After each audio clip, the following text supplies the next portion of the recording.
Ya, saudara, tak bisa dipungkiri, PT Kereta Api Indonesia (KAI) adalah salah satu perusahaan jasa transportasi yang terdampak pandemi COVID-19.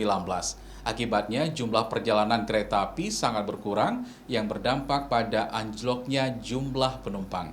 Namun, kebijakan tersebut, saudara, merupakan langkah KAI untuk mendukung kebijakan pemerintah memutus mata rantai penyebaran COVID-19. Agar tetap tangguh dan bertumbuh di masa pandemi ini, KAI terus beradaptasi, menciptakan inovasi, dan berkolaborasi. Pandemi COVID-19 membuat PT Kereta Api Indonesia harus mengurangi jumlah perjalanan hingga 40% pada masa pembatasan kegiatan masyarakat ini. Akibatnya berdampak pada penurunan jumlah penumpang yang signifikan. Penurunan jumlah penumpang tersebut sudah dirasakan oleh PT KAI sejak pertengahan Maret 2020 lalu pada saat dimulainya pembatasan aktivitas masyarakat.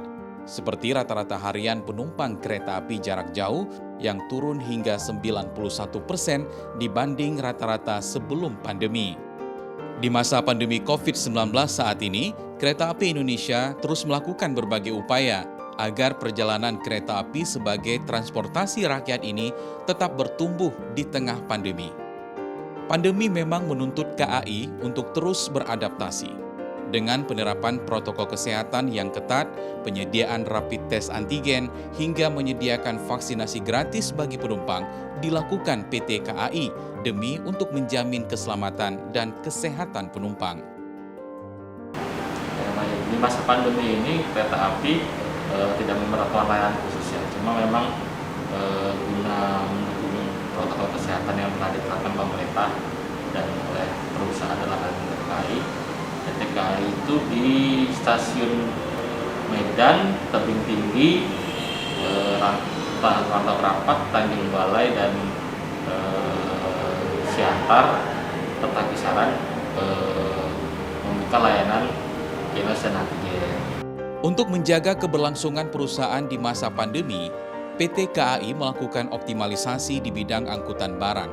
Bahkan kinerja angkutan barang terus menunjukkan tren peningkatan, seperti KAI di Free 1 Sumatera Utara. Target pencapaian tahun ini adalah sebesar 1,2 juta ton lebih.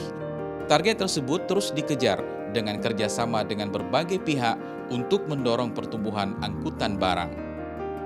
Di tahun 2021 ini kami targetnya itu adalah mengangkut 1.212.000 ton ya untuk tahun 2021 ini.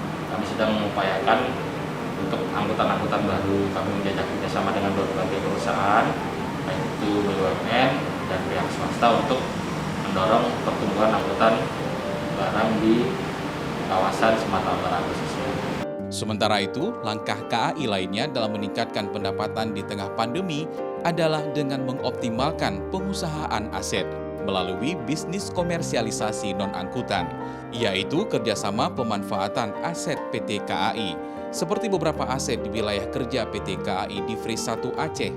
Hampir seluruh aset PT KAI dapat dimanfaatkan oleh masyarakat di Aceh dengan skema kerjasama dengan prinsip pemanfaatan aset tersebut tidak mengubah status kepemilikan aset yang dimanfaatkan. Sedangkan untuk komersialisasi aset, kami juga mengupayakan untuk menjalin kerjasama, membuka kerjasama dengan berbagai instansi yang hendak menyewa aset ke kereta api sehingga dapat meningkatkan pendapatan kami seperti itu. Adaptasi, inovasi, dan kolaborasi adalah strategi jitu dan kunci penting Kereta Api Indonesia tetap bertahan dan bertumbuh di tengah pandemi saat ini. Kita berharap pandemi COVID cepat berlalu dan membuat semuanya normal kembali. Mustajab, Kompas TV, Banda Aceh.